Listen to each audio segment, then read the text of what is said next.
So it's that time of year again where I'm going to go through my closet and try on clothes, winter clothes, and see what fits, what doesn't, what's still sparking joy, and what's not. I looked at this memory of mine on Facebook from last December, and I look exactly the same. I mean, I got more wrinkles now.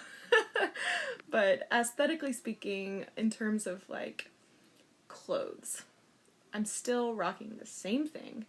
I still have the same hair, the same color, the same makeup, the same fucking everything. And to be frank, that is upsetting to me. I'm one of those people who would prefer to like change it up every so often and put on a new hat, so to speak. And I just have been hitting a wall in that area. What to do? What to do? I'm not someone who's like sartorially resplendent style guru extraordinaire to the stars kind of person, but I have always had somewhat of a unique like branding to me, you know. It's mainly because I don't really pay attention to what's cool.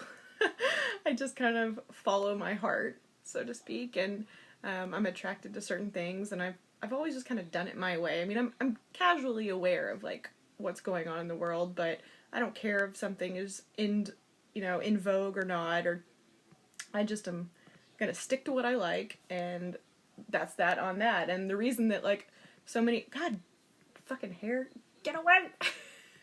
That's gonna be me in a couple days when I get my bangs. I'm just gonna be angry all the time, like a little cat swatting at yarn. That's gonna be me. I can feel it, but like I said, I'm looking for change, and that is change. It's different. I haven't done that in a long time. But I took a vote, and everyone still wants the platinum. So. But I took a vote.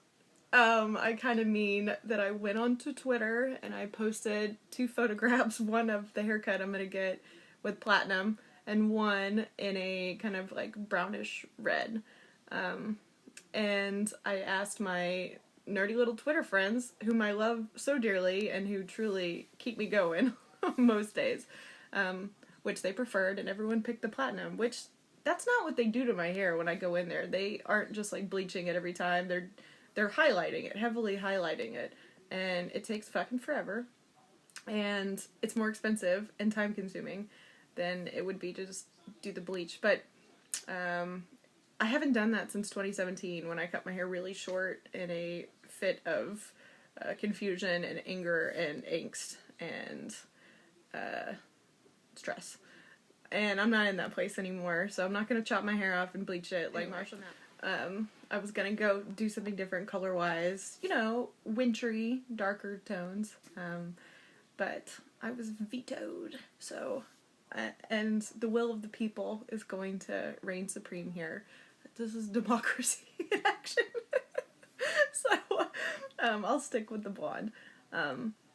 But that means, like, well, where do I make a change? I mean, I'm getting, like, a blunt bob, and it's gonna be shorter, but that's just not enough. I don't know why I get so antsy when I, like, stagnate like this. I guess because, like, I want my outward growth to reflect, like, how much I've done inwardly. I don't know. Maybe that's too therapist-y of me to say, but it's true. And I've changed inside, and I would like to have that externally represented, I suppose. But help me, I'm poor. If I'm being perfectly honest, which I always am, never tell a lie, truthfully. And I would say that this was a very challenging year for me, physically speaking. I have struggled with a resurgence of my hormonal acne, cystic acne, that leaves a lot of hyperpigmentation after the cysts are gone. Because I have baby skin, it's very sensitive and Irish porcelain.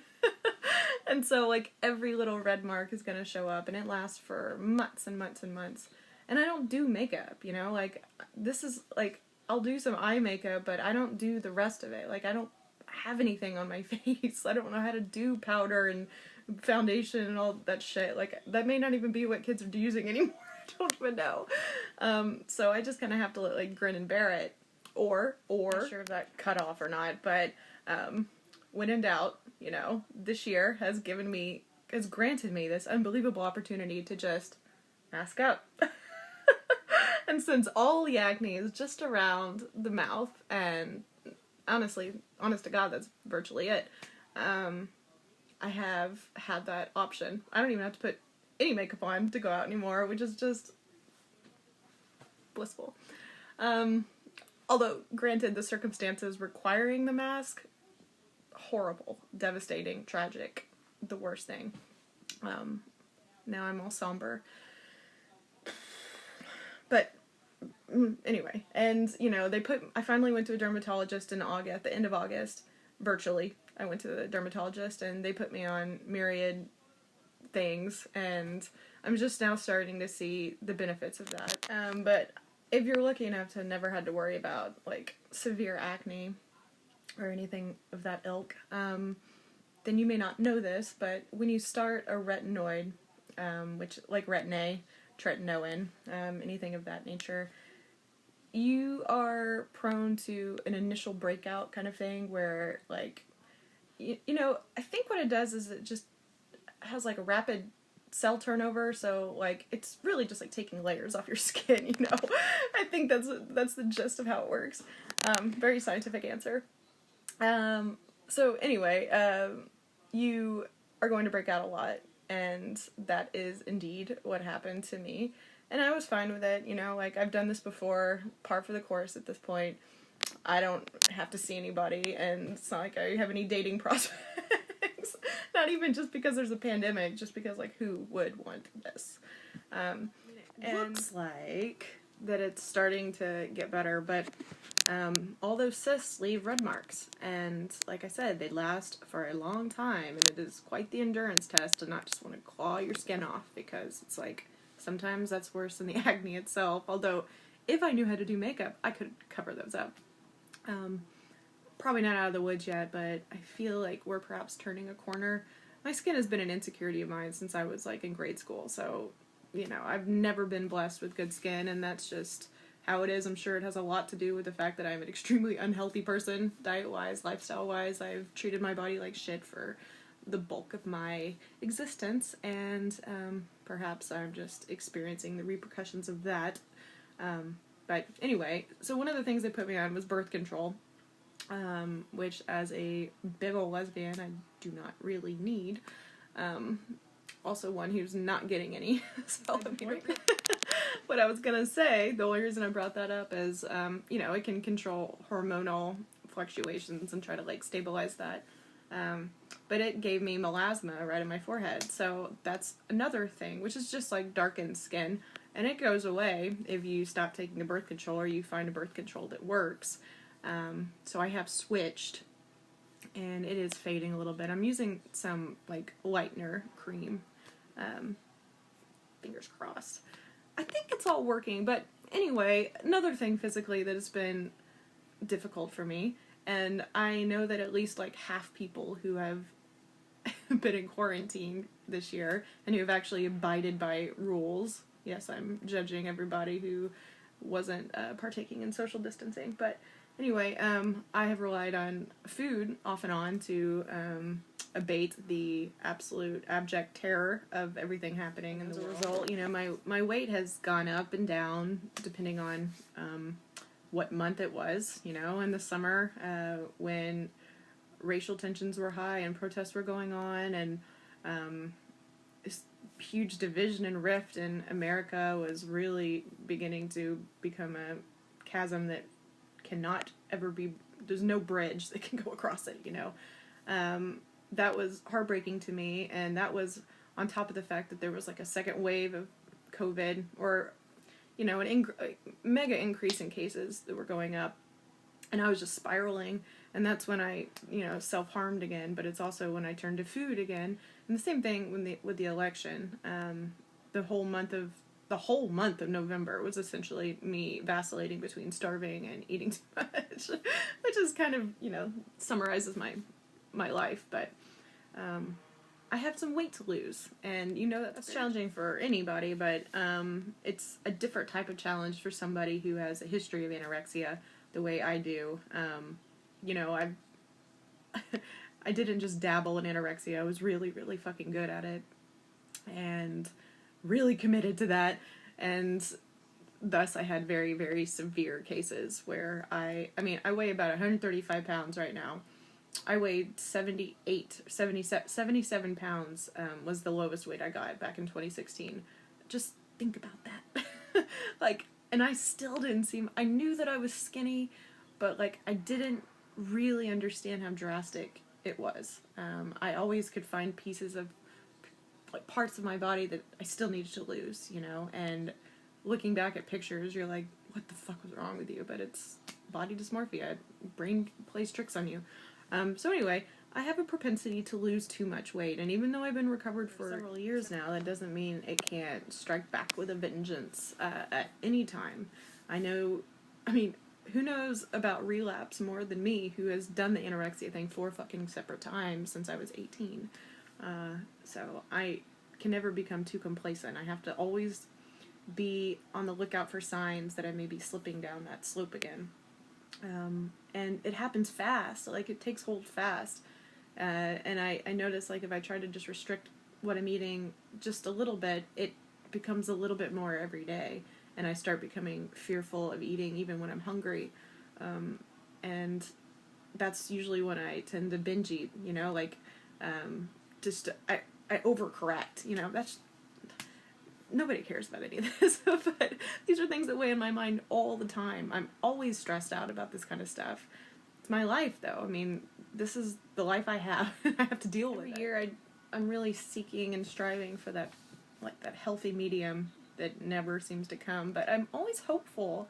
In this one particular area, I have hope. Like, I don't have hope that I'm ever gonna have a house or a car, or that my eyesight's going to come back. I don't have hope that I'm going to ever be happy, or that I'm ever going to find anybody who loves me, or that I will be free from this, like, very heavy, weighty anxiety that just always kind of hovers over me. But I do feel like I'll be able to get a handle on my eating issues at some point. I really have to believe that. I was able to do it with alcohol, you know? I was able to rein that in and just quit cold turkey, and I never looked back. So why can I do it with this? Because it's not a on and off switch, you know? I can't just alcohol, you can just nix it and never look back, you know? I mean, I'm oversimplifying it, but I'm just saying you can cut out the vice and find new coping mechanisms, redirect that kind of addiction into something, channel it into something healthier. But with eating disorders, you either find a healthy relationship with it, or you know, like, it's just like you tell an alcoholic or a drug addict that they have to have a healthy relationship with it, like that they can just start, like, recreationally drinking and shooting up or whatever, you know, like, we can't do that. And I'm an addict who has history of eating disorders, so I have, like, coming from both directions. I have compulsive problems, so it's real hard. So anyway, I have a lot of stuff I'm working through, and I have been for years, and maybe 2021 will be my year. Maybe 35 will be my year. We shall see. It will not come unless I put in the work. And I like to think that I'm always doing that, you know. Sometimes it's passively, sometimes it's just me thinking about it at night, but I really am turning those cogs and doing the work in my heart, in my soul, in my gut, in my brain, in all the places. Because I really do want to escape this. I want, like, some area of my life to work. I want there to be something that I can be proud of, and something that I can, you know, put on the refrigerator and say, like, I did an accomplishment, you know? Like, love me, I did good today. I just want to feel better. And, you know, like, that RuPaul adage, you know, like, if you don't love yourself, how the hell is anyone gonna love you, or something? I don't watch Drag Race. Anyway, to wrap up that extraordinarily long diatribe and confession, I feel like I'm on a reality show. I have been watching this Lisa Kudrow show, The Comeback, on HBO, and it's like a reality show docu-series thing. You know, it's fiction, but it's like set up to look like that, like a mockumentary. And it is fucking fabulous, and I think I have some of that, you know, still going on, like the talking to the camera and spilling my soul. That's what I'm doing. But it's the year-end wrap-up, and now I'm gonna go try on those clothes.